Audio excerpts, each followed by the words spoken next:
आकाश बैनर्जी ने बहुत तगड़े तरीके से डेटा एंड वर्ड मैनिपुलेशन किया है। मैं बताता हूं कैसे। टूटते हुए रुपए ने मोदी सरकार के 3 बड़े झूठ का पर्दाफाश कर दिया है। झूठ नंबर 1 कि हमारी इकोनॉमी ताबड़तोड़ गति से आगे बढ़ रही है। 8.2 का आंकड़ा जो दिखाया जा रहा है, फास्टेस्ट ग्रोइंग इकोनॉमी का जो नारा लगाया जा रहा है, वो कितना खोखला है रुपया ने दिखा दिया। झूठ नंबर 2, गिरता हुआ रुपया हमारे देश के एक्सपोर्ट्स के लिए बहुत अच्छा होने वाला है, हम और कंपेटिटिव हो जाएंगे, ये भी झूठ दिख चुका है अब। और झूठ नंबर 3 कि रुपया सिर्फ बढ़ते हुए डॉलर के सामने कमजोर है, बाकी सब चंगासी। लेट्स ब्रेक डाउन इस whole video and see how manipulation is done. Video में आगे बढ़ने से पहले प्लीज इस वीडियो को लाइक कर दीजिए और चैनल को सब्सक्राइब कर दीजिए ताकि हम आप तक ऐसा कंटेंट ला सके और ऐसे लोगों को एक्सपोज भी कर सके। दरअसल सच यह है कि अक्टूबर के महीने में हमारे देश का रिटेल इन्फ्लेशन 0.25% तक गिर चुका था।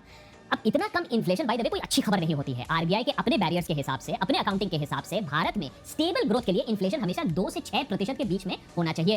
तो सबसे पहले तो इतना कम इन्फ्लेशन अपने आप में चिंता का विषय है। कम इन्फ्लेशन चिंता का विषय है, इन्फ्लेशन बढ़ा दो तो चिंता का विषय है। भाई चाहता क्या है, इन्फ्लेशन बढ़े या कम रहे? आप आगे देखते रहिएगा ये और कैसे मैनिपुलेशन करते हैं वर्ड्स का। लेकिन ये स्टेबल नहीं है, इसकी सच्चाई बहुत जल्दी बाहर आने वाली है, क्योंकि अब अगर इन्फ्लेशन थोड़ा भी बढ़ता है तो ये सीधा ग्रोथ नंबर्स को नीचे कर देगा। और भूलिए मत, ऐसा होने के चांसेस बहुत ज्यादा है। ऐसा होने के चांसेस बहुत ज्यादा है। कहां लिखा है, कौन सा डेटा है, किसी को नहीं पता। होने के चांसेस ज्यादा है, बस बोल दो इन्फ्लेशन 0.25 से थोड़ा भी बढ़ गया तो ग्रोथ नंबर्स कम दिखेंगे। कौन सा कोरिलेशन है भाई? What are you even trying to say? जब भी रुपया डूबता है तो भक्त मंडली आके कहने लगती है कि हमारे एक्सपोर्ट्स के लिए ये बहुत अच्छा है, हमारी कंपेटिटिवनेस बढ़ जाएगी। लेकिन क्या सच में ऐसा होता है? Which is correct, because dollar अगर 80 से 90 होता है, मैं अगर $1 की सर्विस एक्सपोर्ट कर रहा हूं तो मुझे 80 की जगह 90 रुपए मिल रहे हैं, मेरा 10 रुपए का प्रॉफिट बढ़ रहा है, तो मुझे वो 10 रुपए का मार्जिन कंपेटिटिवनेस देगा। This is basic economics of 11th standard. What are you even trying to do? पिछले एक दशक में डॉलर के प्रति रुपया 35% नीचे गया, मैंने 66 से 90 पर डॉलर हम हो गए। लेकिन हमारे एक्सपोर्ट्स, जो ग्लोबल मर्चेंडाइज एक्सपोर्ट्स है, वो आंकड़ा अभी भी 2% पर ही अटका पड़ा हुआ है। This is pure manipulation. अगर आप इनके स्क्रीनशॉट्स देखें तो आपको पता चलेगा कि इन्होंने सर्विस एक्सपोर्ट्स बिल्कुल नहीं काउंट किया है, which if he counts the exports have grown more than 5 to 6%। इन्होंने सिर्फ मैन्युफैक्चरिंग गुड्स का दिखाया आपको। This is kind of the manipulation that you are being put into. 2025 में रुपया रिकॉर्ड 5% से ज्यादा लुढ़का। ठीक है, तो हम देखते हैं एक्सपोर्ट्स में क्या है। अक्टूबर के अगर आप एक्सपोर्ट्स देखोगे तो करीबन 12% नीचे गए हैं। उल्टा टेक्सटाइल्स, इंजीनियरिंग जैसे इंपोर्ट डिपेंडेंट सेक्टर्स, जहां से सामान बाहर आना होता है, रॉ मटेरियल्स बाहर आना होता है,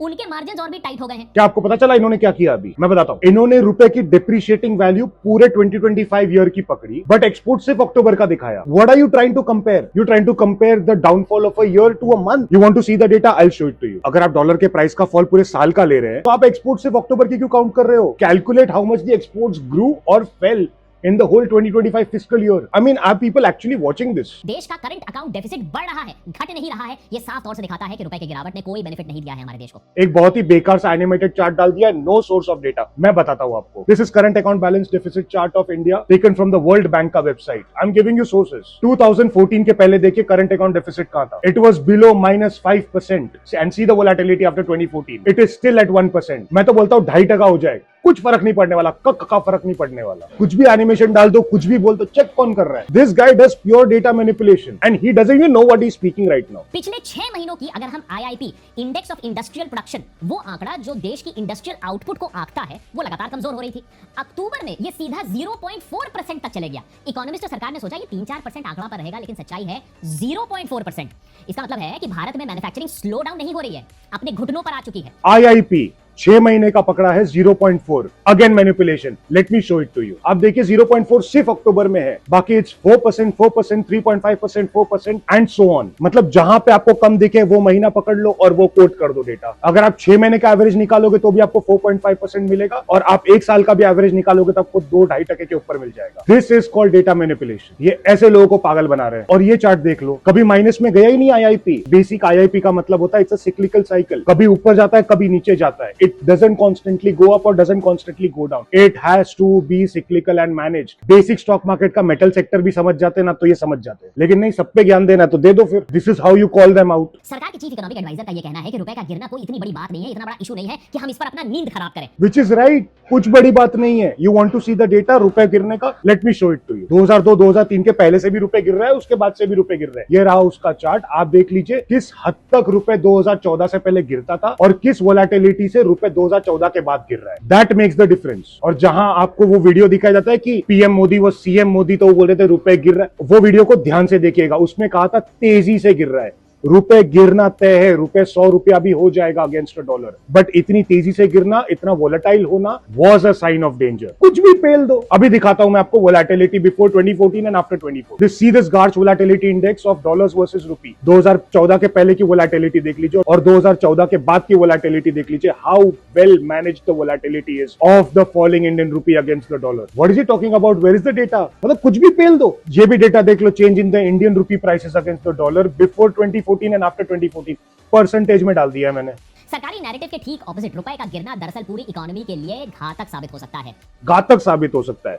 वर्ड्स का मैनिपुलेशन देखो, आपको डरा देंगे। घातक साबित हो सकता है।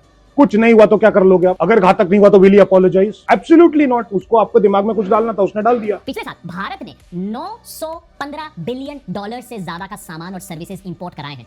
आप समझ के देखिए, हम 5 ट्रिलियन डॉलर इकोनॉमी की बात करते हैं, हम करीबन 1 ट्रिलियन डॉलर का इंपोर्ट्स करते हैं। तो डेटा देखना है, चलो दिखाता हूं। Highest importing countries in the top 10 list are all the developing countries. तुम चाहते हो इंपोर्ट ना करें, तुम चाहते हो डेवलप्ड हो ही ना, और या तो आप ये बता रहे हो कि Russia, US, UK, all these countries are under developed and they are doing wrong because they are also importing higher than India. मतलब What? Macro economics, micro economics 11-12 standard की बुक लेके बैठ जा भाई। अब जब रुपया कमजोर हो जाएगा तो इसी इंपोर्ट बिल अपने आप वो बढ़ जाएगा। इसका मतलब है इंपोर्ट किए जाने वाले सामान की चीजों के दाम में ऑटोमेटिक बढ़ोतरी हो जाएगी। अगर रुपया 5% कम हुआ तो सीधे 5% इंक्रीमेंट इन द प्राइस। सबसे पहले पेट्रोल डीजल महंगा हो सकता है, और जब पेट्रोल डीजल महंगा होगा तो हर चीज का ट्रांसपोर्ट कॉस्ट बढ़ जाएगा। ट्रांसपोर्ट कॉस्ट बढ़ने का मतलब क्या है? आम जरूरतों की चीजें, सामान, चाहे वो ग्रोसरीज हो, कंज्यूमेबल्स हो, सब महंगी हो जाएंगी। अब ये देखा ध्यान से, पहले कह रहा था lower inflation is dangerous for economy, अब कह रहा है रुपया गिर जाएगा तो चीजें महंगी हो जाएगी, मतलब इन्फ्लेशन हाई चले जाएगा। भाई तू चाहता क्या है? इन्फ्लेशन कम हो कि इन्फ्लेशन ज्यादा हो? You be clear in your mind. This is how they manipulate the data. आपको पता भी नहीं चलता और आपके दिमाग में एक रेटोरिक डाल दिया जाता है, और दूसरे को ये लोग बोलते रहेंगे गोदी मीडिया, व्हाट्सएप। भाई this is worse than WhatsApp university. Let me tell you, एक बेसिक ब्रोकर का इंटर्न रिसर्च में बैठा होगा, वो इसकी थियोरी रॉन्ग प्रूव कर देगा। चैलेंज है मेरा। So people like him and people like Dhruv Rathee, they are not data sources. Let me tell you, they manipulate data very easily and I know them since years now how they do it. मैं इनको pinpoint नहीं करता था, but this really irked me right now, like what stupid data analysis are you doing. इसीलिए मैंने video बना दिया, ठीक है? So I hope you understand how they manipulate data, how they manipulate you. You follow the real influencers, not these stupid influencers who know nothing about economics or the market or the exports or the dollar or the government. They just play a rhetoric of the opposition, ठीक है? और real influencers को follow करना है तो subscribe कर दीजिए। Thank you very much.